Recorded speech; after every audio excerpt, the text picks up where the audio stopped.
You are listening to the Hiking Radio Network, where we talk the walk with shows by hikers, about hikers, for everybody.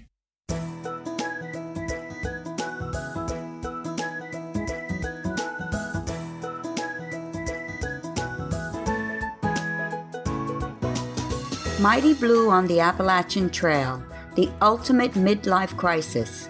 Join Steve and his guests every week as he staggers from Georgia to Maine.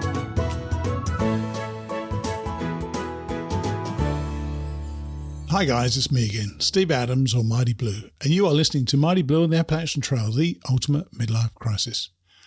I've been recording a bit late in the day as I didn't get today's main guest recorded until yesterday, which was Tuesday.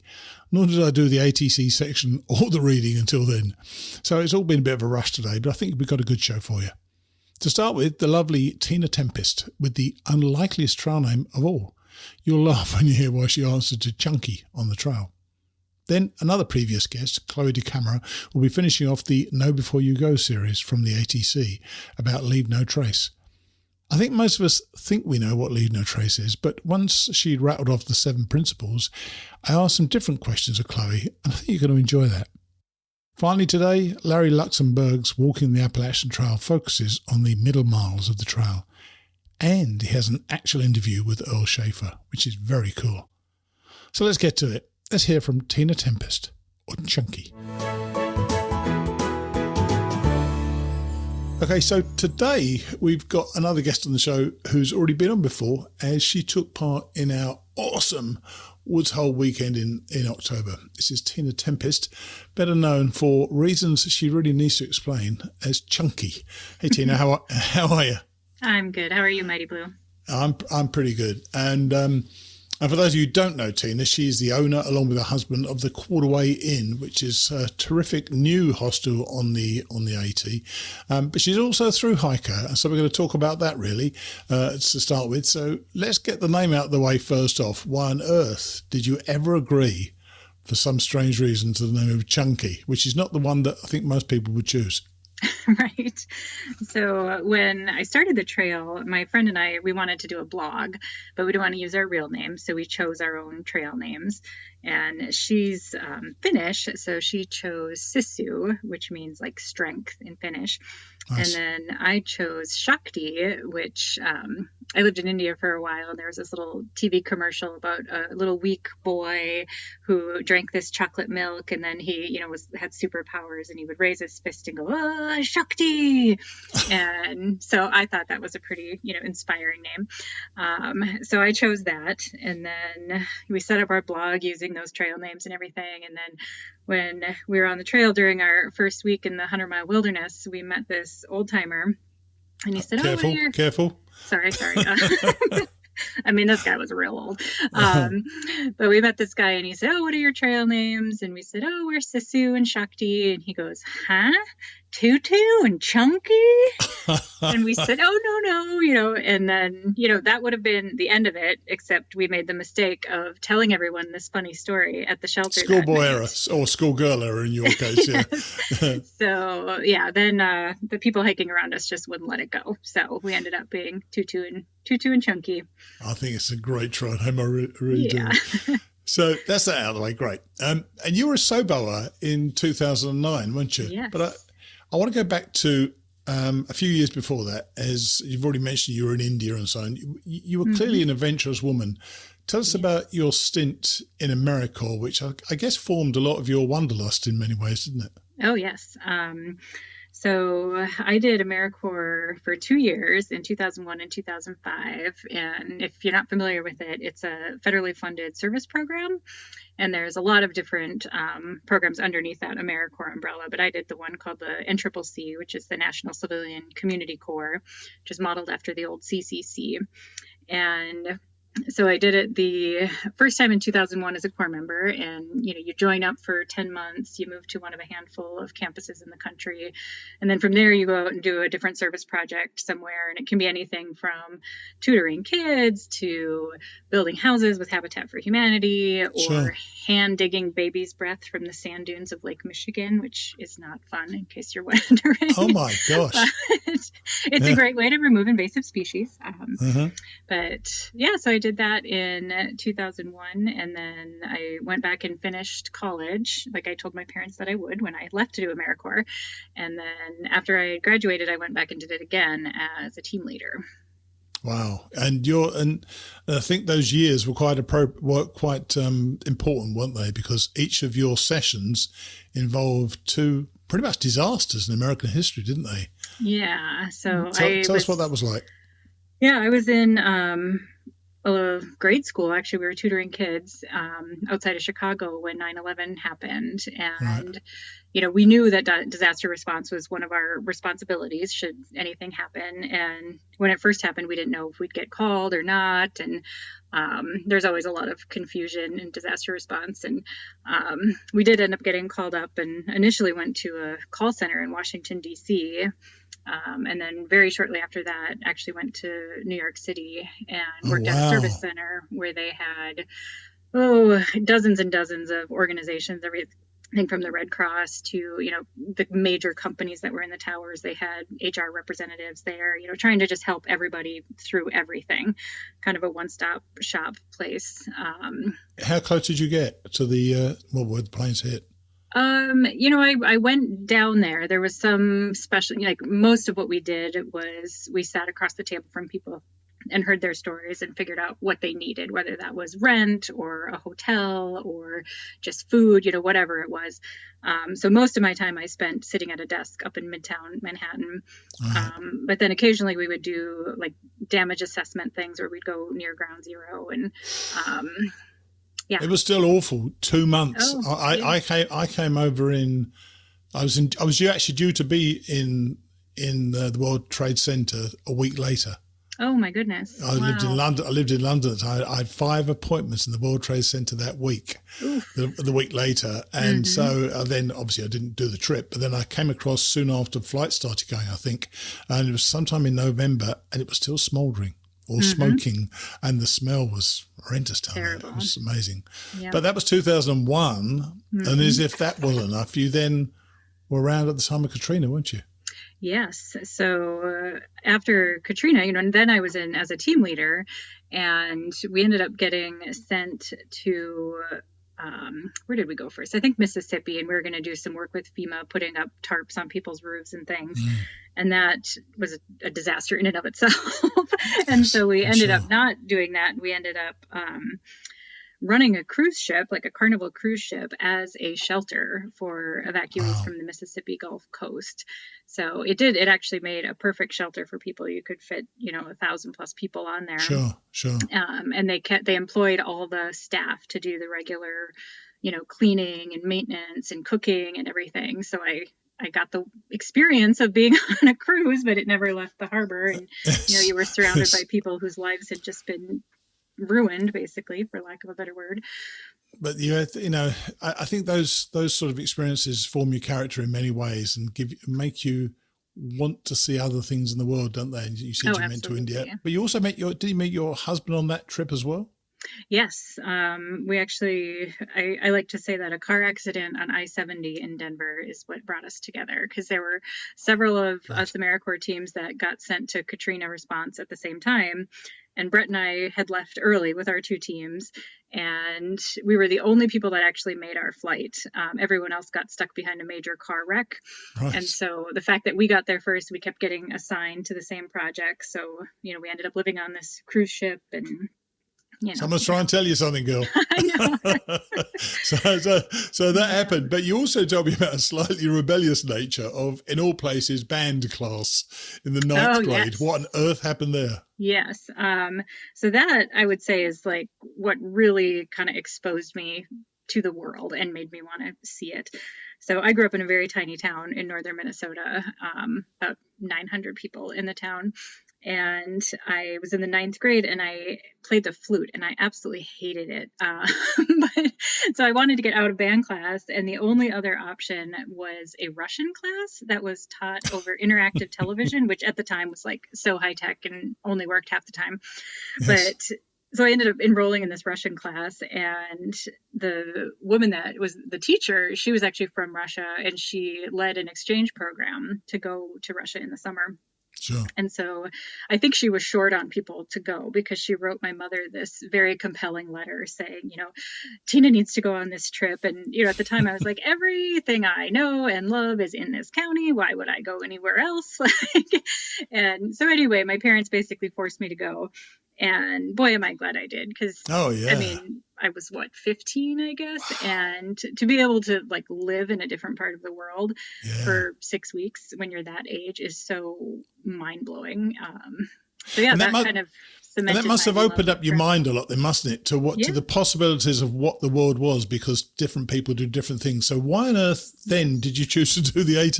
What was that? I mean, what was the transition between this wanderlust of traveling the world to actually just spending 6 months as a hobo?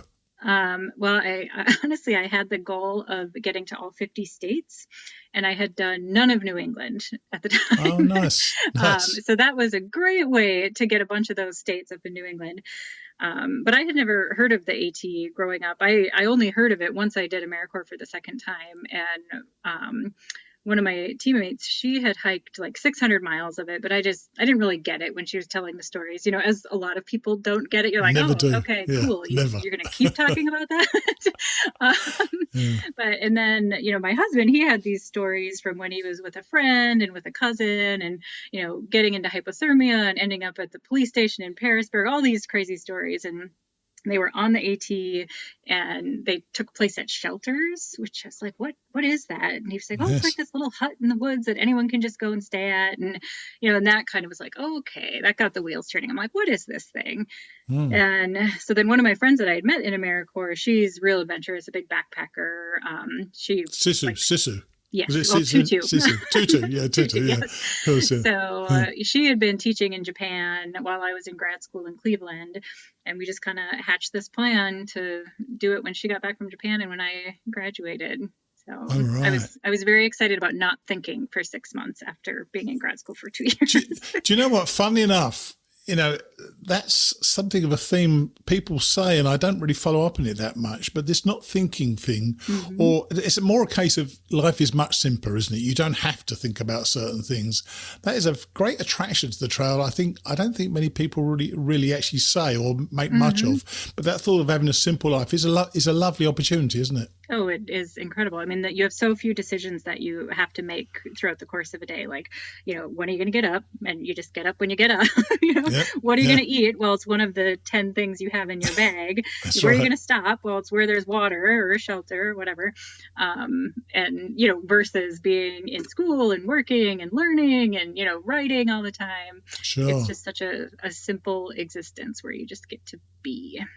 And your boyfriend didn't want to go with you, so you went with your friend from AmeriCorps. But your father joined you as part of it as well, didn't he? So my dad started with my friend and I, and he did from Katahdin down to Monson with us, and that was the plan. And boy, am I glad he was there. I grew up hunting and fishing and camping and stuff, not really backpacking, but a lot of time in the outdoors. And so my dad, he was with us. We did our terrible first day on Katahdin, which, was just horrible. But whoa. Why? Why was it horrible? Why was Katahdin horrible? It was our first day. It's incredibly difficult. It is. Once again, I know people have heard me say this before. I have no idea why anybody goes that way. But yeah, tell us about it then. Why because when you were climbing it, you must have thought, this cannot all be like this. Yeah. And so we went up, I can't exactly remember which trail. We went up one of the side trails. We had camped at the base, went up a side trail, and then got to the sign, and then we started down the AT. Right. So the climb up was just treacherous, like hand over hand, big, I don't know what scree fields kind of. Is that the Able Trail? That's one some people. So some people come down, yes. And then Hunt, I think, is the Hunt AT. Is the actual AT. Yeah. Okay, yeah. So we went up Able and down Hunt. But we went up and then we went, down, and coming down, my legs, I had done very little physical preparation for the AT. And I mean, so little that we called our first leg couch to Katahdin because we just did nothing. And so I remember coming down and my legs were getting that shaky feeling where it's like, okay, they're still able to do what I want them to, but if anything happens, I don't know that I can catch myself. Wow. So then, and the way we did it was where we got down and we got to some road, and then we had to go 3 miles back, or 2 or 3 miles back to our campsite where we left all our stuff. And I remember walking on that flat road and just, it was like chicken legs. I mean, my legs were just like, they were moving in the direction I wanted to, but I had no control over them. And this ranger stops by, and I was like, oh my God, he's going to give us a ride. Like, this is great. But he didn't even stop the truck. He just kind of rolled by. He's like, everybody okay? And we're like, yeah. And he just took off, and we're like, oh no. And yeah, being new to the AT, I didn't really know that you could just like, be like, please, please, please give us a ride. And, sure, yeah. He probably would have taken pity on us. But yeah, and I remember waking up that next morning and thinking like, oh my God, we have to do this for 11 more days till we get to Monson. Like, this is terrible. But by the time you got to Monson, I mean, I think that's the most god-awful start. I couldn't imagine anything worse than that to start, to be honest with you. But Monson itself, in the 100-mile wilderness, it must have been terribly exciting at the time, especially to share it with your dad as well, wasn't it? So we were really excited when we started because it was the first sunny day after like 30 days of rain up in Maine. Oh, wow. And so, we were on top of Katahdin thinking, oh, the gods have smiled on us. Like, it's this great day. We failed to realize what 30 straight days of rain meant for the river crossings. Oh, and yeah. So this is one of the reasons I was so happy my dad was with us, is we got to our first river crossing and we're just looking at it like, oh, well, I guess we can't continue, like the AT is broken. It's over. Yeah. And then my dad was like, no, like, here's how you read a river. And, was just teaching us like, well, if the water's doing this, then, there's a boulder there and you don't want to get sucked in there. And, you cross at the widest area and this and that. And, but we had several treacherous river crossings. And then I don't know if you stayed at White House Landing, the place where you have to blow the air horn. I didn't know. So we stayed there, and we had been hearing from people in the 100-mile wilderness about a hiker who had come all the way from Georgia, and he was doing a river crossing, and he got swept away. And he didn't have his pack unbuckled, and so he nearly drowned. He lost his pack, everything. Somehow he made it out of the woods and flew home. And by the time he got home, his family was like, no, you were that close. You're going back. And so they had bought him a plane ticket back, bought him all new gear, everything. And so we had heard this story like for days. Sure. And so we're at White House Landing, and someone, of course, starts to tell this story about this kid. And the kid was there. He was like, yeah, that's me. And, so then we have it in the back of our mind, like, oh my God, this is a life or death thing, crossing these rivers. But, he was proof that you could survive it. Yeah. And, but then I remember when we got to Monson, we had, I think we had a box sent to Monson that had our next map in it. And, we thought the 100-mile wilderness was like up and down and up and down and up and down. And then we take out the next map and it's like 3 times as worse. And we're like, oh my God. Because the 100-mile wilderness is pretty flat, but as a SOBO, it's relatively flat. Yeah. And I think from my direction, as it were, when I went northbound, you've just done the Whites and you've done all New England, and then the southern Maine, it's just so darn difficult there. And after the 100-mile wilderness is a whole lot flatter, isn't it? But I think that's kind of a great little warm-up in many ways, though, for those great mountains in southern Maine and for New Hampshire, isn't it? Were you getting your trail legs by then? I feel like the first time I had trail legs was somewhere in Vermont, and we came to a fire tower and we just dropped our packs and then we just like ran up this fire tower. Right. And we got to the top and we're like, wait a minute, we just ran up a fire tower like it was no big deal. Like, oh, we're in shape all of a sudden. This is great. And then somewhere in Maine, Northbounders had started telling us about a place where you could get a blueberry beer and drink the beer in a hot tub. And we're like, oh, okay. So I think at the time our biggest day had been 9 miles. And then we just did a 16 because we needed to get to that hot tub with that blueberry beer. And we did. And it worked out and it was great. And then that was kind of like, oh, okay, we can do bigger miles. We can turn it up. It's a funny learning experience. It's almost like you assimilate the knowledge and you assimilate that experience just by being there and doing it, don't you? And I was wondering, how were you able to prepare for the trial? Because 2009, you probably didn't have all the info. In fact, nowhere near the amount of info we have now. How did you sort out what you needed? Or were you going by the advice from your father, who seemed to know some of this stuff? I I hadn't talked to a single person who had thru hiked the trail Good before idea. I left. And but oddly enough, like a week before I left, I was at a house party, and the neighboring house was also having a party. And as things do, the two parties ended up blending together. Mm-hmm. And at the other party was a guy who had just finished a Nobo hike. And so I was on him. I mean, it was terrible. I'm so embarrassed about how I followed him around all night asking him, like, well, do I need this? Or do I need this? And should I take this? And what do you do about this? And blah, blah, blah. And he was like, look, I'm celebrating my hike. Like, leave me alone. But that was really kind of my firsthand person that I had talked to.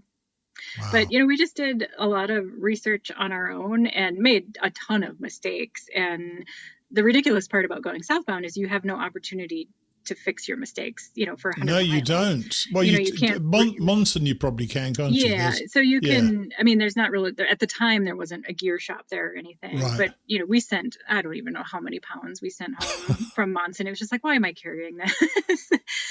Did you start to question your ability to do it once you got through the 100-mile wilderness, or were you kind of assured that eventually it was going to start getting easier? The time that I felt confident that we were going to make it all the way to Springer Mountain was when I saw the sign that said Springer Mountain 30 miles. And I was like, oh my, we are going to do it.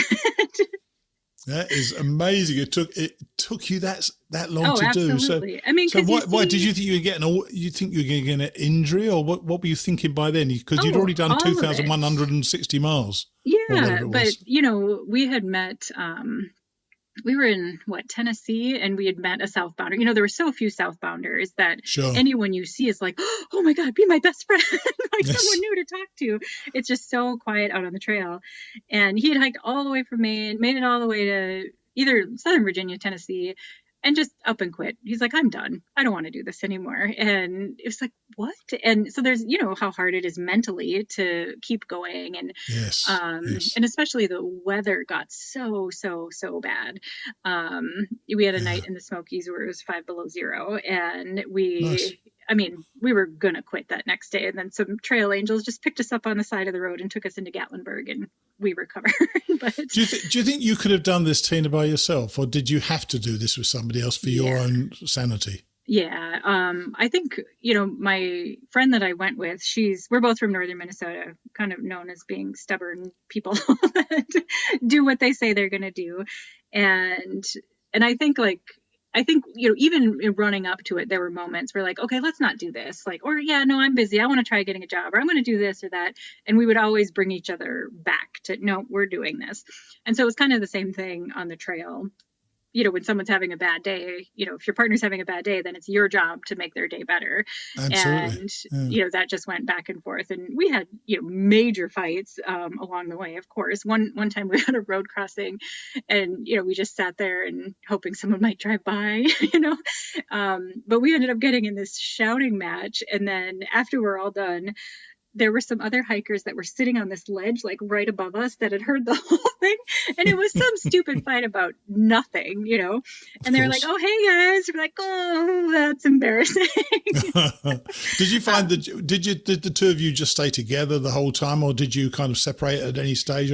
Or obviously you hiked by yourself during the day, or partly by yourself, or did you literally stay within 10 yards of each other the whole time? So in the beginning, we certainly did. And I would say probably all the way through New Hampshire, we stayed, within eyesight as we hiked, which my I think you should do. I think people should do anyway if they're hiking with somebody, just to know where they are. Yeah. Yeah. So she's a really fast hiker, and she likes to get up and go, where I'm like, oh, I'll get up, have my coffee, start the day. And so it was really, I think it was harder for her in the beginning to kind of have to be slow with me. But then I also, tried to be fast, which wasn't very fun for me either, because I just don't hike as fast as her. So, after a while, we ended up with a routine where we'd pick a spot to have lunch. And, sometimes it would be like, okay, we're going to meet at the shelter. And I'd get there, and she would have already eaten her lunch, been packed up, ready to go. And we'd just see each other, wave. We'd know we were both still alive. And then she'd carry on to where we were going to sleep that night. And then I'd show up, and she'd have the tent all set up and everything. So that's pretty cool. We figured out a system that worked at the end. And you did say that you started pretty slow, but you actually took quite a long time to actually get out of Maine in the first place, didn't you? Oh, it took us a full month to get out of Maine. Wow. So Yeah. you did. So you didn't upload. But to be honest with you, though, I remember when we went through the White Mountains, for example, we were only doing averaging 11 miles a day, and we've been doing much more than that. It just slows you right down, obviously. Yeah. So you know, going southbound, you obviously speed up and you do more miles. Did you start doing longer miles in Virginia and places like that? Oh, yeah. I mean, one of all the advice that we got from the northbounders, nobody ever said, don't take too many zeros. You know, everyone's like, oh, relax, enjoy it, this and that, you know, go to town. But then when we got to Virginia, Southern Virginia, we did the math and we're like, oh my gosh, if we want to be done by Christmas, we have to do 28 miles a day every day. Like, Oh my gosh. And so, but it was so cold and, you know, very few things were open. There were, you know, far fewer hostels. And so we just hiked, you know, we woke up before the sun rose. We, you know, made breakfast with our headlamps on, hiked for, you know, an hour or two in the dark. And then you just keep hiking after dark because your days are so short. Wow. But you don't really want to sit around and camp either because it's too darn cold. That's Yeah. right. Yeah. So it actually worked out to do those big miles towards the end of our hike in the depths of winter. I'm sure. When you saw that you could make it with 30 miles to go, yeah. Yeah. A day away. And what about let's call it the feral side of backpacking? From memory, you're somewhat pristine in your hostel, and we're going to talk about that in a minute. Was that a bit of an eye-opener for you, or did you just, because I found that a lot of the women I met just love that side of it. They just, the filthy side of hiking, which it is. Yeah. I mean, I learned a lot on my thru hike. So I could not, I mean, I shower every day religiously, and I could not imagine going 2 days without a shower or 3 days without a shower, or God forbid 4 days. And so I actually packed it was basically like a stuff sack, but it had a nozzle on the bottom and it was black. So the idea is you scoop up river water, you hang it in the sun, and then you open this nozzle and you can take a shower anywhere. So I thought this was going to be, you know, my key to survival. I didn't use it a single time, of course. And, you know, very quickly you realize that, you know, oh, well, I've been doing a lot of over showering. And then even when you'd go to a hostel and, you know, say you stay a couple days, well, you shower right away. And then that second day you're like, oh, it seems like such a waste to take another shower. Totally, yeah. I'm with you there, totally. Getting into that mental space ever. But and what about the animals in the shelters and things like that? You know, the mice and things like that. Were you okay with those? There was only one night, and this was, again, in the really, really cold part, and when no one else was out there, where we committed the sin of putting up our tents inside of the shelter. And mice were literally like falling on the tent and sliding down. But that was the only time on trail that I had a mouse problem. The only time a mouse got into my food was actually when we took the train into New York City and stayed at a friend of a friend's house. And I just threw my food bag on the floor. And the next morning I woke up and sure enough, a mouse had gotten into my food bag. It's like, really? Isn't that interesting? Or maybe, hang on, maybe you brought it with you and it was in your food bag and it got out. Maybe, I doubt it. You never know. And it must have been quite quiet on the trail. And you mentioned it actually was, you know, as you got further south. Did you get at all concern for your safety? Or do you have any tricky moments? Or were you quite comfortable that you were safe? No, there was a time, I can't remember exactly which balls it is, but it's in the Highlands near Over Mountain Shelter.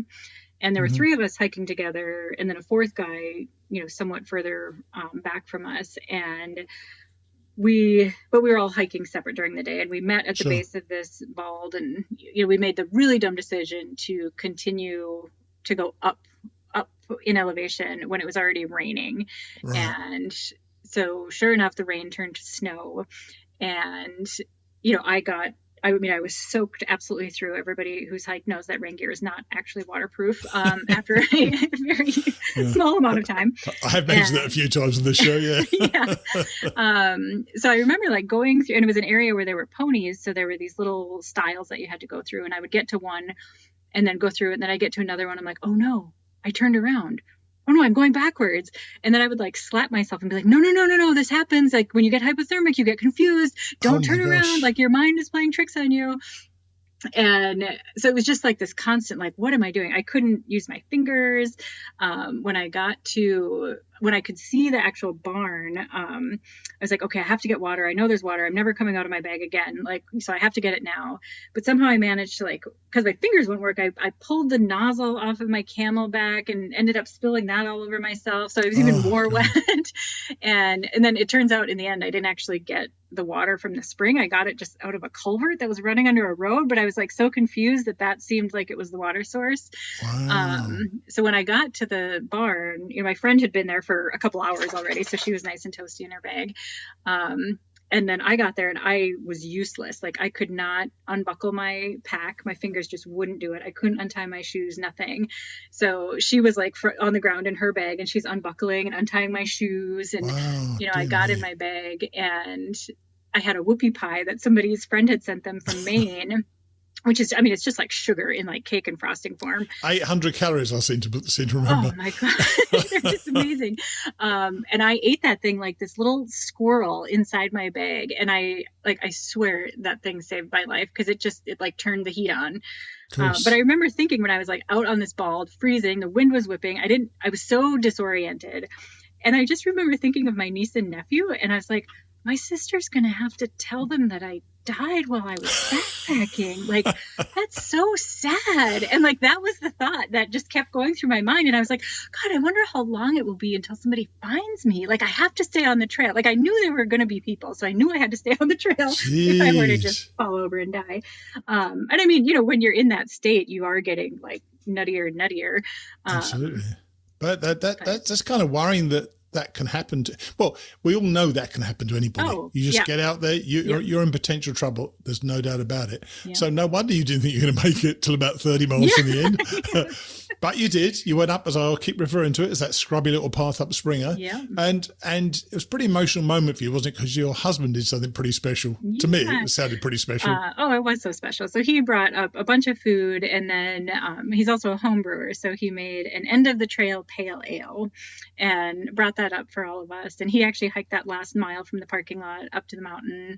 And yeah, it was so great. I mean, it's not the epic thing that you get when you summit at Katahdin or finish at Katahdin. It's still special. It's still a real, you can touch that sign and think, I've done that. And that must be amazing. So what did finishing give you? Did it, give you something as a person? Did it something that really, you can look back and say, this was something that really changed in me during that trip? Yeah, I think, I think this, I'm sure it's the same for everyone, but it's like, okay, if you set your mind to something and just do it, it can be done. And, even though at times, it's a job, basically. You are working to complete this goal. It's not all sunshine and roses. It's frostbite and tears and blisters. But at the end, when you've done it, you're like, wow, I walked here from Maine. Like, that's incredible.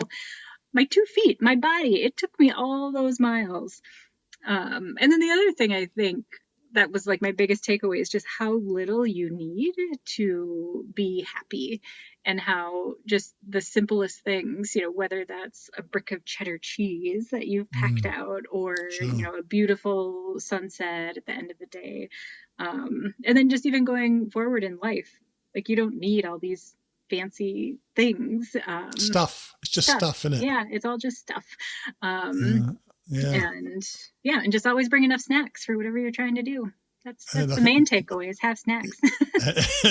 live by snacks, quite right too. So this was 2009, and it was quite a while before you started the Quarterway Inn. When did you start that, and what was the genesis of that? Was your hike the genesis of that, or was there a thought that this was something you would like to do, or did you buy the place and then decide to do something? So, like many thru-hikers, as you're traveling the AT, you think of owning your own hostel and how cool that would be. And never thought of it for one moment. Ever. No? no, definitely not. All those smelly people, you're joking. Right. Plenty of people do. But yeah, so I kind of got the idea while on the trail. And then, my husband has always wanted to have a little hobby farm. And so we thought, why don't we start looking for a place that could do both of those things? So when we retire, we could have a place on the AT, have our little farm, and, live the good life. And so we started looking and looking and looking, and it took us 3 years to find this place. Right. And it, we had a huge list of criteria that we were not willing to waver on at all. We're like, nope, it has to do all these things. And actually, one of those criteria was that it had to be within a half a mile of the AT. And so on the Google map, when we looked at the place, it looked like it was right on the AT. And we're like, oh, perfect. But then when we get up there, it turns out it's 0.8 from the AT, and we're like, was it? Oh, it wasn't as much as that, was it? It was. Oh, right. So, I'm just devastated, but I was so in love with this place, but it didn't meet that criteria. And so I finally, I was just Googling all this stuff, and I come upon this Forest Service document that was talking about this major land purchase that they had made, the Forest Service had made between our property and the existing AT, and how the plan was to actually relocate the AT to this old turnpike that went over the mountain. And that turnpike was only 0.3 miles from the house. Right. So I was like, oh my gosh, we can do it. And so eventually it was relocated. I think it was, it must have been in 2018 that it was relocated. Right. So yeah. Well, I did it in 2019. Yeah, it was very easy to get to. Yep. And Tina's got these wonderful signs that sort of give you arrows of which way to go, and woe betide you if you go any other way. Let me tell you, she's very particular about where you go. I have a system. Oh, you do have a system. And you'd also serve the most wonderful breakfast. It was just the most glorious experience. Thank you. I think you, when I interviewed you at Woods Hole, you reminded me that I wore, in your loner clothes, I put a skirt on. Yes. Which was, yeah. Not just any skirt. It was green fleece with pink leopard print. Of course. Yeah, why wouldn't it's a great skirt. Yeah, exactly. Why wouldn't you? And I sat there for about 8 hours with it. It was terrific. I enjoyed it way more than I should have done. Let me tell you. But you did close the hostel, obviously for last year. Mm-hmm. You never know. No one knows what's going to happen coming up, and right. And let's just see how things go, because the season still seems a bit. Not so much unlikely, we just don't know, do we, right now? It's really hard to imagine that by, my season starts in April where we are in Southern Virginia. So it's really hard to imagine that in a few short months. Well, I had my vaccination the other day, so I'm getting better in that way. So, Excellent. But the other thing I wanted to mention, and we did mention before, and I'm wearing this now. Tina thinks I just put it on just because I was interviewing her. I've worn it ever since I got it in the post. Hasn't left my neck at all. Nice. This is this beautiful necklace with all the different coloured beads, and each bead. Let me see if I got this right. Each bead represents about 25 miles on the trail. There's a little rubber thing, a rubber ring. You can move around and say where you are on the trail already, which I think is cool, or a favourite place you've got on the trail. And all these different colours represent all the different states. And there's the blue for the Virginia Blues. There's the green for the Georgia. What was it? The Georgia. So Georgia is like the metallic. That's right, metallic. The plaque. Yeah. There's white for the White Mountains, which I thought was unsubtle, but that was great. There's all sorts of different colours, and it's a great little necklace. And the great thing is, Tina not only makes them, she's going to give one of these away to one lucky winner. And she's even got a question, which I asked her to get ready when we started recording. What's your question for the winner to win this? Well, they're not going to win my necklace. They're going to win the other one. So, their own necklace, yes. That's right. They're going to win their own necklace, yeah. So what's the question for the winner then?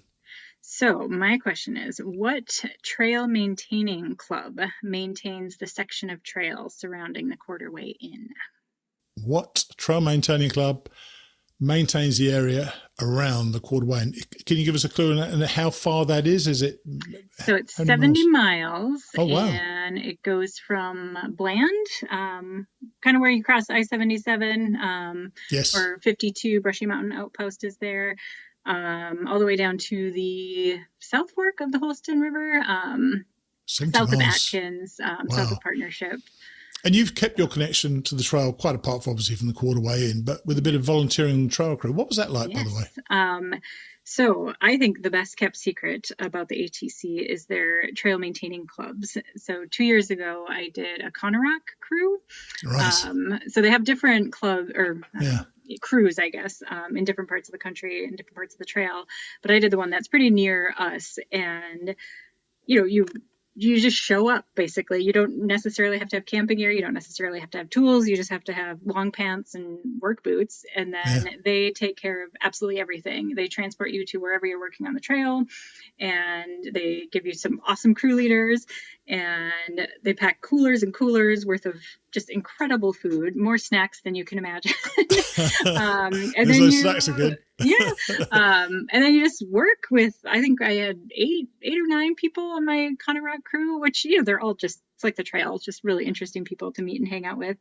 And, we built stairs and did a bunch of side hill. And doing that work makes you realize, like, oh, the trail's not just there. Like, a lot of thought goes into this. A lot of work goes into it. It didn't just turn up, did it, the trail? It was literally was built, and it's on the backs of men and women over the years have done that. So as I haven't done that, I thank you for doing that for the trail. Oh, well, we'll have to go together when this pandemic is over. It's so much fun. Yeah, that'd be cool. I keep saying it, and I know I need to follow up on it. I'm still thinking about hiking this year. You never know, but I don't know. I'll see how it goes. But look, it's been lovely to see you again. Lovely to talk to you. Yeah. And we've got a question, and people can write in, and I'll send you this lovely necklace so you can look as rather swish as I do. And I'm going to put a picture of my necklace on just so people know what they're going to win. But thanks for talking to us, Tina. I really appreciate it. Yes, thank you. Take it easy then. Bye. Right, bye-bye. As I think you can tell from the recording, I had a great laugh reconnecting with Tina. And I often recall the wonderful stay at the Quarterway Inn that I had. I could not have told you what the colour of the skirt I chose from the loaner clothes was, but I must have made an impression as she recalled it very clearly. Happy times. So, do you want to win a necklace? I truly have been wearing mine since my girlfriend got it for me for Christmas. I didn't just put it on for chatting to Tina. I've added a close-up picture of it in the show notes if you'd like to check out what it looks like. I love it. And the changing colours are so kind of evocative of those times in, say, Virginia, or the excitement of the White Mountains. If you'd like to win this for yourself or somebody who has a special affinity to the trail, just answer that question. Which of the 31 AT maintaining clubs maintains the trail surrounding the Quarterway Inn? Once again, Mr. Google is away with these things. So once you know the name of that club, email me your answer to steve@hikingradionetwork.com and I'll draw a winner in the next couple of weeks. And remember, if you have any ideas or suggestions for guests, you can use that email address and talk to me directly. Or you can use the microphone icon on our hikingradionetwork.com website and, well, pretty much talk to me about anything. If it's interesting, I'll put it on the show. Though be warned, you only have 2 minutes, so make sure you get to the point or you're going to get timed out. Now, Chloe de Camara of the ATC and the 7 principles of Leave No Trace. Here's Chloe. Well, we've got an old guest of the show, Chloe de Camara, back here today. Hi, Chloe. How are you? I'm doing well. How about yourself, Steve? I'm good. And we've actually just before I press record, as Chloe said, this is an entirely different world from when we last spoke. And it's kind of spooky to think that life has changed so much. Now, you're a trail education specialist, and the subject of today is Know Before You Go. Why does Leave No Trace matter? But before we get to why it does, tell us the 7 principles, and I've got to confess here, by the way, I had to remind myself what they were. I've got them written down somewhere, but I actually had to go remind myself. So tell us precisely what those principles are. Yeah, and I think you're not alone. Just to start off, I personally have to do hand gestures to remember them. But that goes to show that Leave No Trace is common sense, and a lot of hikers already know generally how to be a decent person when they go outdoors. So I think if you're not an outdoor professional or an outdoor educator, you most likely don't know the principles by heart. So, and that's not necessarily a bad thing, but for those that want to know them, they are 7 principles in no particular order besides number 1. Number 1 is plan ahead and prepare. And I'm doing these hand gestures. So if you hear Steve laughing, if only people could see. That's why Steve's laughing at me. But plan ahead and prepare is number 1. Travel and camp on durable surfaces is number 2. Note that doesn't say hike on durable surfaces. Travel or camp, that is trying to encompass the whole broad spectrum of outdoor recreation. Hiking is not the only way to recreate. Three Sure. is dispose of waste properly. That's me digging a cat hole. And then 4 is leave what you find. That's a really popular one that people tend to think about, pack it in, pack it out. 5 is minimize campfire impacts. That doesn't say no campfire allowed. It just says minimize your campfire impacts. Try to use an established fire rig. Ask yourself first and foremost, do I need a fire, or is it 70 degrees and I just want to hang out with my friends at night after it gets dark? 6 is respect wildlife. And 7 is be considerate of other visitors. I think my favorite is respect wildlife. Yeah, because you put the horns up in your head. That's pretty cool. That's pretty cool. Yeah. Right. Well, they are the principles, and listening to them again. And as I said, I'd forgotten. I couldn't recount them. I must start doing those hand signals one day. That's pretty cool. Minimizing campfire impacts. I think of all the things that I saw broken most was the belief that you can chuck anything into a fire or into a fire pit. Am I reasonably correct in saying that? I want to always have hope and think that people are learning that it's not okay. But yeah, I have a very vivid memory from my thru hike in 2015. I was sitting in early on, so I had to be in Georgia or North Carolina. I was sitting down eating a snack for a break, and talking to this gentleman that we ended up, learning that we only lived an hour apart from each other. And then we met somewhere on the AT. So it was a cool moment. And it was such a pleasant conversation.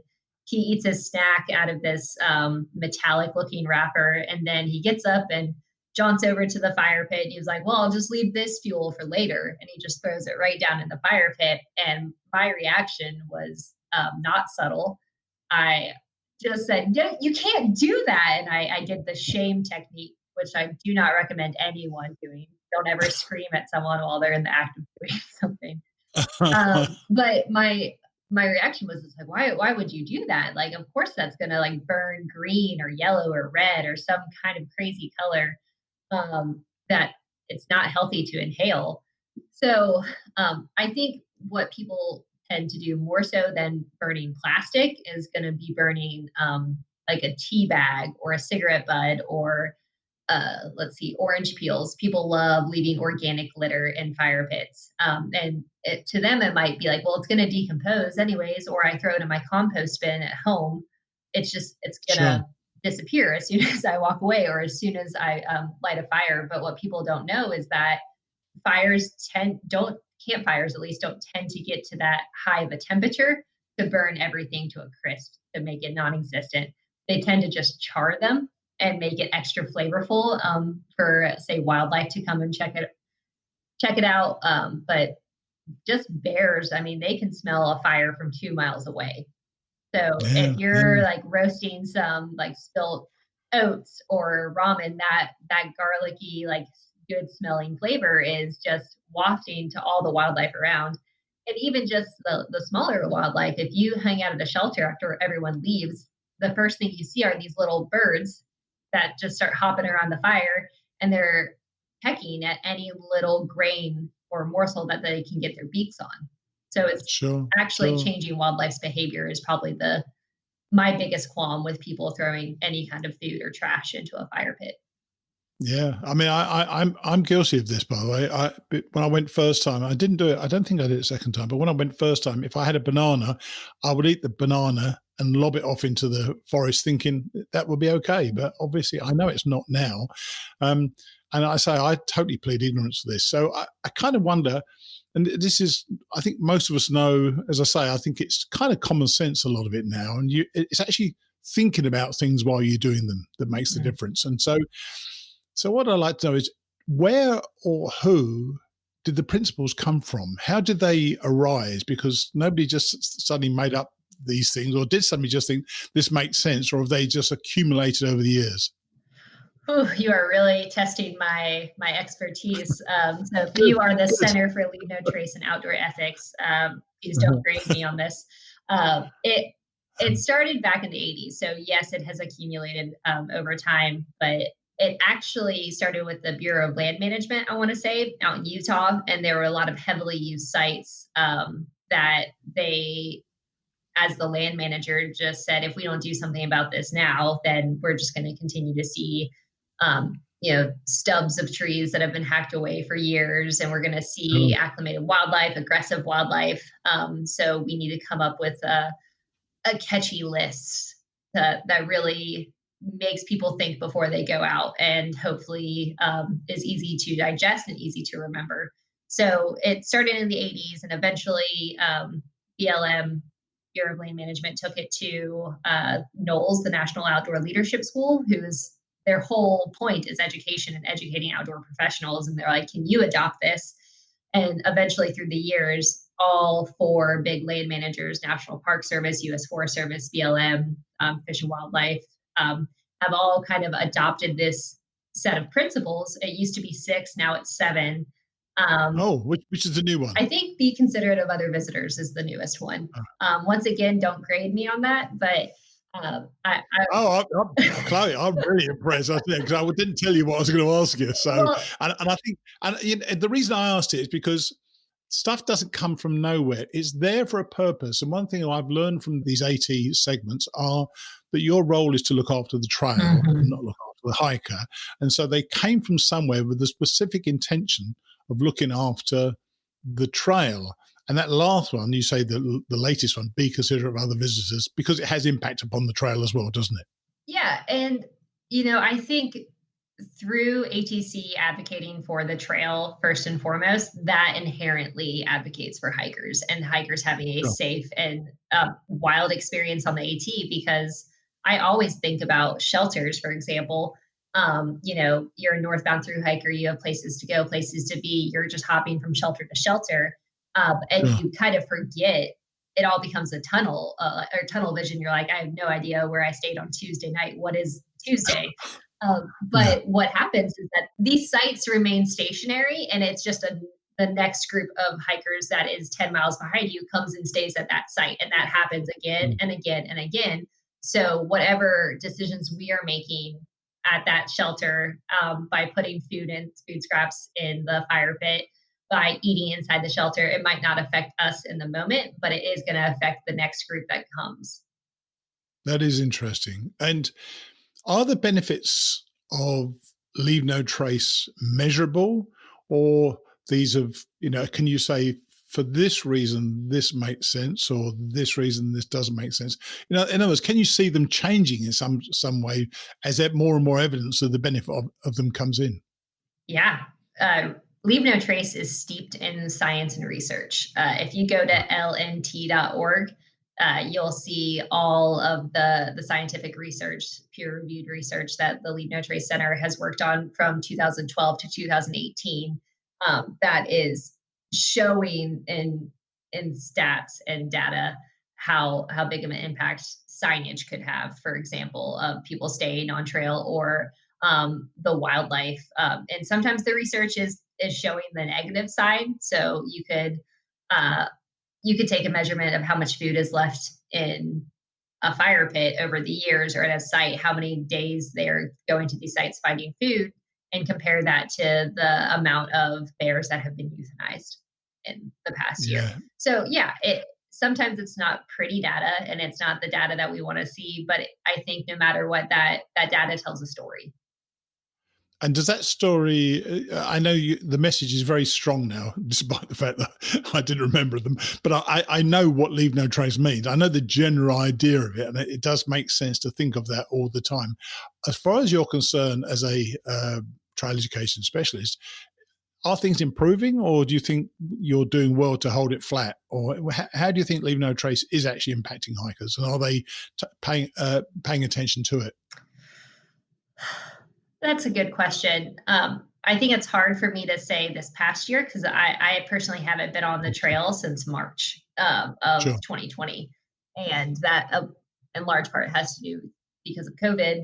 And I think before, in 2019, early 2020, I do think it's making a difference, just with the amount of people that are carrying trowels, and the reports I hear from ridge runners who I manage in Georgia and the Smokies. I mean, when I was a ridge runner in 2016, I won't say no one, but there was a a very large percentage of people that did not carry a trowel. They used the heel of their boot. I mean, when I thru hiked in 2015, I had people tell me not to carry a trowel because it was just extra weight. And now in 2021, that's just that you don't see that as much. You don't hear that kind of talk. So I do think that Leave No Trace is having an impact and actually making a difference. And it might just be in the attitude of hikers too, of like speaking up, like when they see behavior that could have a negative impact on those around them. I mean, even be considerate of other visitors. People might ask someone to turn down their music while they're eating dinner, or you might not hear someone's phone call because they specifically walked 20 feet away to have that phone call, so they're not disturbing everyone else's experience. Yeah, I didn't experience much of that consideration, I must admit, when people would walk away. But yeah, it makes a difference. And just to wrap this up now, I'd like to return to the very first thing you said. The guy you not criticized. Yes, you did criticize. No, I shamed him. Right. How did he react? So I think they just turned and they looked at me in shock and almost annoyance, like, okay, who are you, little girl, to tell me what to do? And so I don't remember them picking it up. I think I might have actually gone over and picked it up and put it in my trash bag just to prove a point. But I think the better method or the better approach, and what I constantly teach the ridge runners that I manage is to take a breath before you engage with someone and lead by example. So if I would have just gone over there and put the piece of trash in my trash bag, that might have started a healthier dialogue rather than shaming someone and pointing my finger. Sometimes you can't help it, can you? You just got to say something, haven't you? There are some people for whom any sort of thought of others almost is anathema to their enjoyment of their hike, and I find that just incredibly rude. But I would say, by and large, the people on the trail I met were pretty good about things. As I said to you right at the very beginning, I think it's just the fires, or not just the fires, but mainly the fires where people don't quite get that right. But it is where it is. And I think people make an effort as much as they possibly can to do the best thing they can, and I think that's important. And if what the ATC are getting out there is the importance of these things, then I think you've demonstrated those very well today. So I appreciate you coming on, and lovely to see you again. And perhaps you'll be back on the trail before long. Hopefully so. Thanks for having me. Take it easy. Bye. Bye. Yeah, I could never recite them, but I know what they are. The fact that these rules are science-based should add impetus to hikers to follow them as much as they possibly can. The trail is for everyone, and I really liked how Chloe pointed out that how you leave a shelter will be how the next visitor finds it. So just give that a little bit of thought next time. I've added a link to the original Leave No Trace website in the show notes for those of you interested in looking further into the facts. Actually, it's easy enough to remember. It's LNT, Leave No Trace, LNT.org. So check that out. Thanks, Chloe. Thanks also this week to a few new donors to the show. This week, monthly donor Suzanne Johnson stuck with us once more. What a star, Suzanne. Cammy Reynolds and Patrick Goodnight gave us a donation, and Andrea Marie Events and Design. Well, I couldn't thank Andrea Marie Events and Design, so I wanted to find out the actual name of who I was thanking. So here's what she writes on the website. She writes, my first name is Andrea, middle name Marie, my friends call me Dre, and my parents call me Andy. And I answer to it all. And she apparently lives for silent solo backpacking trips. Well, thanks to Dre and all of our wonderful donors. If you'd like to support our show with either a one-off or monthly donation, just click on one of the many buttons on our hikingradionetwork.com website. Thank you so much. Finally today, Walking the Appalachian Trail by Larry Luxenburg. Larry's moving along the trail and is now in the middle miles. He also scores a face-to-face interview with the man himself, Earl Schaffer. I'll see you next week. A cool breeze. Harper's Ferry and Bear Mountain, the middle miles. Little did I dream more than 50 years ago when I sat down with two men in the New Jersey Highlands and outlined to them my idea of a footway through the Appalachians, that such plans would be translated into the institution that has now come to pass. I did little more than suggest the notion. I set the match to the fuse and set the chain reaction that has come about. Benton Mackay. Statement read to ATC meeting in Boone, North Carolina, 1975. By the time a thru-hiker has covered 1,000 miles with 1,000 left to go, spirits often flag. After 2 or 3 months, the novelty has worn off. Many hikers say that by then it's become a job more than a vacation.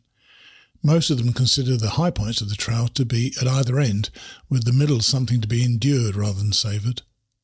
Hikers especially dread Pennsylvania because of its fearsome stretches of rocks. Roby Jumpstart Hensley was told at the Port Clinton Hotel that the trail workers get out there every spring and file those rocks to nice sharp points. Although it is paradise for geologists, it can make mincemeat out of hikers' souls. Like a used car on a long journey, a thru-hiker's body and equipment often begin to break down during the middle miles. Sharon April Fool Rise, who hiked in 1989, felt ambivalent about the trail by the time she reached Pennsylvania. After hiking 28 miles one day from Eckville to Lehigh Gap, Pennsylvania, she felt burned out. She went home to New Jersey for an event, travelled back to the trail, then went home again. She returned and hiked from the Delaware Water Gap to Tiaradi Circle in Harriman Park, New York, then went home for a third time. She waffled for a month and a half, undecided whether to quit or continue. While she was home, she missed the trail. While she was hiking, she longed for her friends and family back home. Finally, she returned to the trail for good, pleased with her decision to continue. Now she works in a county park, sharing her love of the outdoors with youngsters. Ralph Lucan hiked half the trail in 1990 and then bicycled parallel to the trail the rest of the way. He had intended to hike the whole way, but I got to the point where I wasn't enjoying it. The weather was getting hotter, and in Pennsylvania there was less water. I had a bout with diarrhea and giardia for a couple of weeks. Ralph found the trail more crowded than he expected. I was expecting to be out on my own and secluded. I only spent one night alone in a shelter. I'm not antisocial, but I didn't expect to need to interact so much. People drop off the trail every stretch of the way, from the parking lot at Amicalola Falls State Park to the Katahdin Stream Campground, the base of the final climb. But along the way, people offer encouragement and hikers look forward to seeing special sights. An unselfish gesture or a kind word can make the difference to a hiker who's discouraged by sore feet or a long spell of rain. Early in the trip, a hiker can anticipate the high mountains and botanical wonderland of Great Smoky Mountains National Park or the Balls of Tennessee. Susan Gale Airy would look forward to the next town or national park. It's the old saying, she said, if something seems impossible, try to divide it into little pieces. For Barb Briggs, 2 of the highlights of the trail were getting into Virginia and getting out. After more than 500 miles in the state, I just wanted to be somewhere else, she said. Before the hike, I had been willing to consider dropping out in Virginia, but I was surer than hell going to get to Damascus. Then Harper's Ferry was a big milestone. I was incredibly stubborn. I didn't want to have to go back and say I couldn't do it. Early on the trail, my feet were killing me, but some other hikers got me back out there. Rusty, whose Hard Times Hollow is for many hikers the favourite refuge along the whole trail, said he grew tired of seeing so many hikers drop out at Waynesboro, Virginia. He decided that if they had a place for rest and recreation, many would continue. But he's made his hollow, tucked in along the Blue Ridge Parkway, so pleasant for hikers that many find it hard to leave, and some stay for weeks. A welder, Rusty moved to the hollow in 1980 and began fixing up an abandoned shack that was surrounded on 3 sides by national parkland. The place had been farmed 50 years earlier, but had been unoccupied for the past 20. Rusty's generous spirit had made the place a must-visit for thru-hikers, who started coming in late 1982. He's had almost 40 thru-hikers at a time, and is continually adding new bunkhouses and storage sheds as time and money permit. It may be the only place on the trail with both indoor and outdoor dartboards, as well as a ping-pong table. With the help of hikers who stay for a while, Rusty keeps chickens, turkeys, ducks, and other animals, and grows vegetables. He hunts and fishes too. People pitch in with the cooking and everyone eats together. A few years ago, he put in a wood-fired sauna fed by a pipe from a spring. He heats his house with wood and goes through 11 cords a year. For light, he relies on kerosene. Be advised that rest here is not synonymous with sleep. Rusty wants hikers to have a place to cut back and stay loose, and people party long into the night. Even in the winter, people stop by all the time. During the last few years, there haven't been 48 hours go by without someone staying at the hollow. Not far up the road, a week to a week and a half for most hikers, is Harper's Ferry, West Virginia, the symbolic midpoint of the trail. There are many pretty mountain towns along the AT route, but none can match Harper's Ferry's combination of dramatic scenery and compelling history. Here, in a prelude to the Civil War in October 1859, John Brown led a raid on the armory and briefly controlled much of the town. The raid quickly failed and Brown was hanged, but it helped to galvanise the nation and set the course for war. During the war itself, Harper's Ferry was badly damaged as it changed hands 11 times between Union and Confederate forces. In Harper's Ferry, the Shenandoah and Potomac rivers cut dramatic gorges, which occasionally lead to massive flooding. One flood in 1936 destroyed the bridges across both rivers, and AT hikers had to rely on ferries until the late 40s. Somewhat earlier, Thomas Jefferson wrote that the passage of the Potomac through the Blue Ridge is perhaps one of the most stupendous scenes in nature. He added, "This scene is worth a voyage across the Atlantic." High on a hillside, out of the river's way, sits the ATC headquarters. For the past quarter century, Harper's Ferry has been identified with the ATC. No one personifies the ATC more than Gene Cashin, who's been on staff since 1972. Gene was the second person hired after ATC switched from all volunteer to some permanent staff. From a front desk, she greets most entering hikers, earning the nickname Trail Mother for her extensive knowledge and sympathetic ear. Said one hiker who spent a lot of time as an ATC volunteer, "She is the Appalachian Trail." Cashin joined ATC shortly after Lester Holmes, the first executive director, moved the office from Washington, D.C. to Harper's Ferry. A casual day hiker back then, Jean knew little about the AT. Now, after talking to thousands of hikers, she is the court of last resort for questions about the AT. It's been a ritual since 1979 to have Jean take pictures of all thru-hikers in front of the ATC office. While visiting ATC headquarters in early March 1993, I overheard Jean fielding calls from students planning to spend spring break in the Smokies. She patiently warned them that there could be a lot of snow. A little over a week later, the Great Blizzard of '93 stranded dozens of people in the Smokies. By the time hikers get to Harper's Ferry, many are so acclimated to the woods that they have difficulty adjusting to town.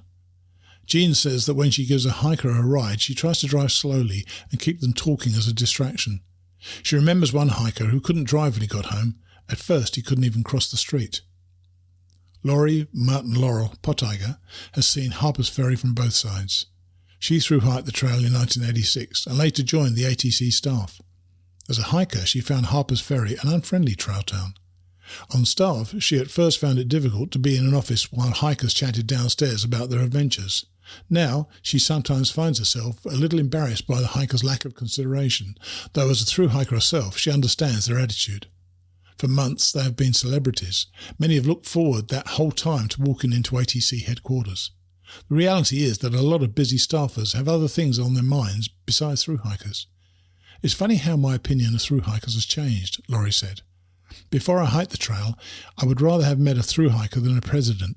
Now their character seems to impress me less than the average visitor.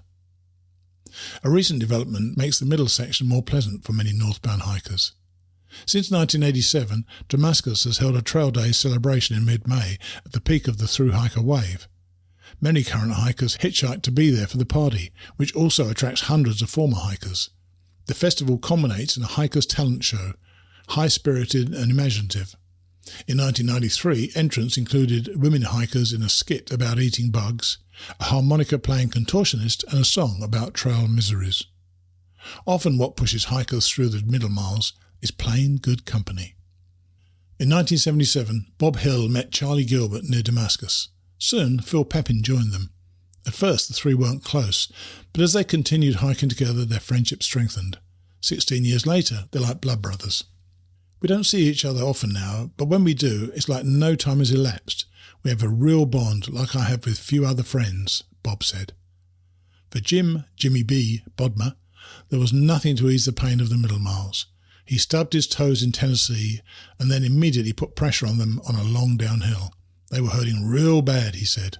I was afraid to take off my shoe because of what I'd find. I had a blood blister on top of the toe and it was black and blue. Jimmy finally went to a doctor who told him he had a hairline fracture. The doctor advised him to rest completely for a few days and then to cut off the top of the boot to relieve the pressure. Instead, he did 18 miles that day, trying to catch his friends, and 16 the next. Those that are stupid and stubborn keep going, he said. I don't quit. After I got going in the morning, the pain in the toe would stop. But afterwards, on rainy days and when it got cold, the toe would hurt again until it warmed up. Also, I had shin splints, an Achilles tendon pull, and a back problem. The middle section was a blur of pain and drudgery, and in retrospect, Jimmy wishes he had eased up. I burnt out both physically and mentally. I called up my wife and said, "What do you think if I drop off the trail?" She said, "You've come so far, you'll never forgive yourself if you quit."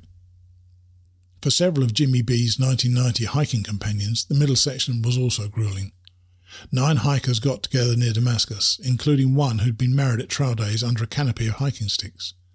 The 9 friends had several weeks of enjoyable hiking together. One called it the highlight of his trail experience. But then, one by one, 5 came down with serious cases of giardia. End of fun. John and Marilyn Pazanen had enjoyed the trail in the south but were growing weary in the middle states. They dropped off to attend a wedding and considered not coming back. But going through their packs back home, they found a pink slipper. Hikers that year had been passing it back and forth, slipping it into one another's packs. That tipped their decision to go back to the trail. Later, they got a postcard from a friend farther north on the trail whose glowing praise of the White Mountains and Maine proved further incentive to continue. The middle of the AT takes on special meaning because, historically, it was the beginning of the trail. It was here that Benton Mackay hatched his notion of an Appalachian Trail, and it was here that the actual building of the trail began. In an article entitled An Appalachian Trail, a Project in Regional Planning, which appeared in the American Institute of Architects Journal in October 1921, Mackay proposed a ridgetop trail from Mount Washington, New Hampshire to Mount Mitchell, North Carolina. He also proposed a series of shelter camps, lodges, community camps and farm camps along the way to serve as refuges for the toilers in the beehive cities along the Atlantic seaboard and elsewhere. On October 7, 1923, the first 16-mile stretch of trail was dedicated at Bear Mountain. On October 26 to 28, 1924, a meeting at Bear Mountain Inn with Mackay, Raymond Torrey, Major William A. Welch and others was the first major meeting devoted to the AT.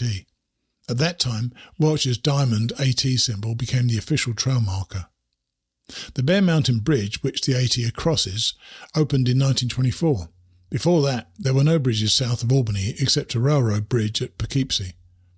Traffic had to cross the river on overcrowded ferries. Until the Bear Mountain Bridge was built, it appeared that hikers might have to cross the river farther north at the Newburgh Beacon Ferry. At the time, the Bear Mountain Bridge had the longest central span of any suspension bridge in the world, 1,632 feet. For many years, hikers had to pay a dime to cross it, the only toll ever on the AT.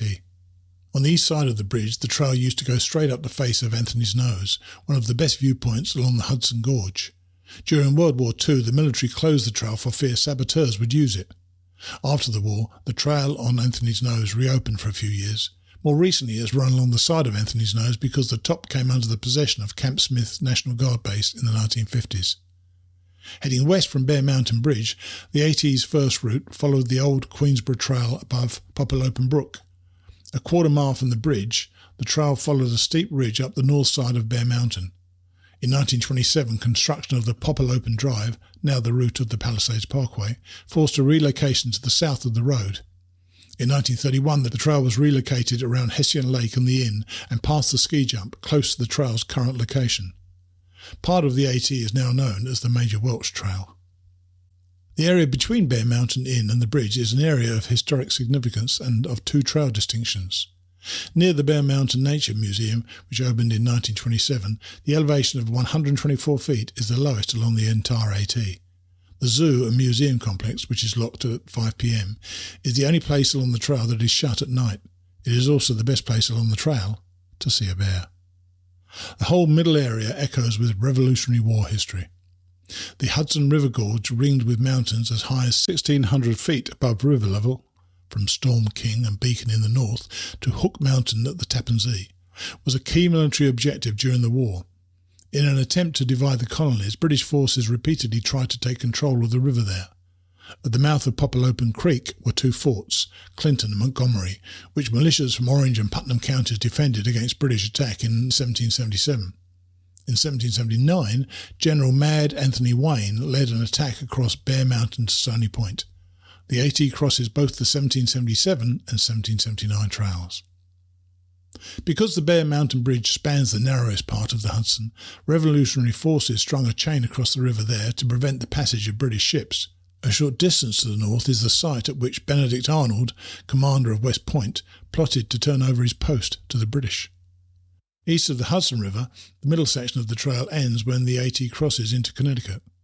Many thru-hikers find their most luxurious AT accommodations just before the border at Graymore Monastery in New York. For more than 20 years, the centre has provided long-distance hikers with a night's lodging in a private room, shower, laundry room and dinner and breakfast. The rooms in the old friary would not strike most people as plush, but they are ideal for hikers. Brother Jerry Dalton, who now takes care of the hikers, dates the practice to the early 70s, when an animal ate an AT hiker's food. The hiker kept heading north. He came across the field and saw the monastery. He figured that if anyone would help him, someone there would. Now, almost 400 long-distance hikers a year stop at Graymore. The monastery doesn't charge, but hikers' donations nearly cover costs. Profile: Earl Schaffer. Earl Schaffer's name is magic to hikers. Friends and neighbours told me he's hard to track down, but still enjoys talking about the trail. They were right on both counts. On hot August Saturday, I visited Earl at his home near the trail in Pennsylvania. We stood in the sunshine talking about his hikes, his army service, and his other wide-ranging interests as his cats darted around. Earl appeared suddenly and left suddenly, melting away into his house, leaving a 3-hour trail of stories, facts and figures, prophecies and philosophy, plans and regrets. No one better epitomises thru-hikers than this trail pioneer. I'm a loner, but I've been in the swim of things, he said. Earl Schaffer's life is a throwback to an earlier, simpler age, when people enjoyed the mountains unencumbered by bureaucracies and other modern trappings. A man of contradictions, Earl shuns attention, but sometimes rues being left out of the limelight. A sensitive, artistic soul, he seems incapable of understanding duplicity or guile, and nurses the slights of too many losing battles. Something of a loner, Earl has maintained his love of the trail for more than half a century, and has generally retained close ties to the hiking community. Even now, in his 70s, he talks of making a third AT thru-hike, while his physical condition permits. Wander the Breeze, Kudziel, claims all hikers are poets at heart. Well, Earl actually writes poetry. His account of his 1948 thru-hike, Walking with Spring, is a classic trail diary. He is a good enough guitar player that his neighbours say he could be a professional. For most of his life he has supported himself refurbishing antiques. Now he lives a basic but active lifestyle, what he calls camping out, on a homestead of a few acres. He raises some of his food, keeps bees and works hard to fix up the property, which he acquired a few years ago. Although he usually keeps to himself, neighbours occasionally find a bag of his homegrown lettuce or strawberries on their doorsteps. When they get him talking, the conversations can stretch far into the night, ranging from history to current events to biblical prophecy and a host of other topics. During his boyhood in York, Pennsylvania, and on a farm outside of town, Earl loved to roam the mountains and read about adventures and Indian lore. By age 12, he was doing a man's work all day on the farm.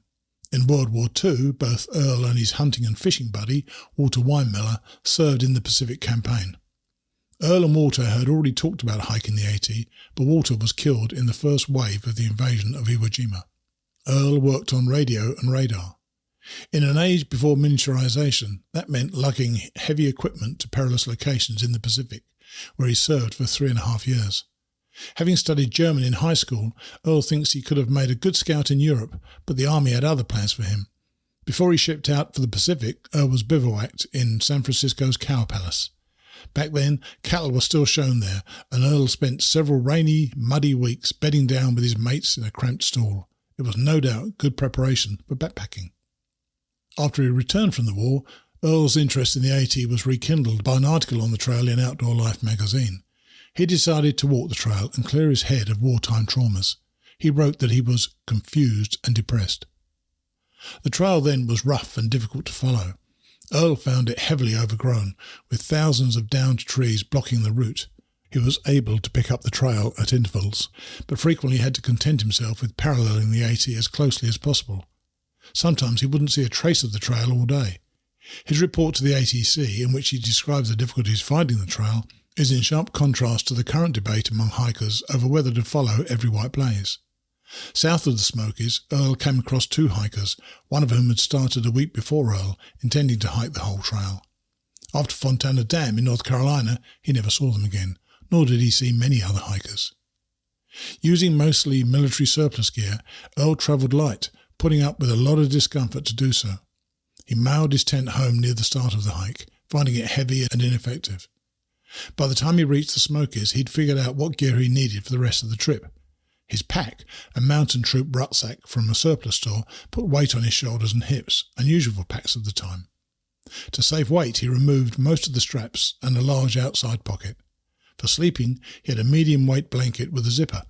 He used a single pair of moccasin boots, which he twice had resoled. Near Topeka, North Carolina, he stashed his pack in the woods and walked to a country store. The owner gave him a burlap sack in which to carry his supplies back. Many times, especially in the White Mountains, he'd wrap his feet in the sack at night to keep warm. Earl was a strong hiker, keeping up a steady pace that averaged 17 miles a day. During a nighttime rain, he'd huddle under his Marine Corps poncho and cheer for an early dawn. He especially remembers spending 2 cold, rainy nights under his poncho in southern Virginia. "I just put up with it," he said. That year it rained so much that his feet were rarely dry. He'd keep walking until he found a place where he could make a fire. The trail then went over the pinnacles of the Dan in Virginia, which he considered one of the hardest parts of the trail. "It was somebody's idea of a joke," he said. Earl hurried to climb this steep, rocky stretch, using narrow ledges with precipitous drops to the Dan River before rain would make it even more treacherous. In places, he had to descend facing the mountain. Near the midpoint of his journey at Holmes, New York, he wrote a poem on a postcard and sent it to the ATC meeting at Fontana Dam. "The flowers bloom, the songbirds sing, and though it's sun or rain, I walk the mountain tops with spring, from Georgia north to Maine." This was his first contact with ATC during the trip. When Earl finished, the ATC greeted his claim with scepticism, until he showed his hundreds of slides and gave detailed descriptions of the trail. The first notice of his trip in the AT News was a 4-inch blurb entitled "Continuous Trip Over Trail" on the back page of the September 1948 issue. After his thru hike, Earl wrote an account of his trip for the AT News and the AMC's Appalachia. National Geographic reported on his hike in an August 1949 article on the trail. The publicity inspired many future thru hikers. Earl has stayed involved with the trail. He relocated 60 miles of the trail in Pennsylvania. He served as ATC corresponding secretary for 5 years. Hikers looking for information about the trail would write to him. He even hiked a few days with various thru hikers in the 50s. While re-hiking a stretch, he spent a week with Dorothy Laker on her second thru hike.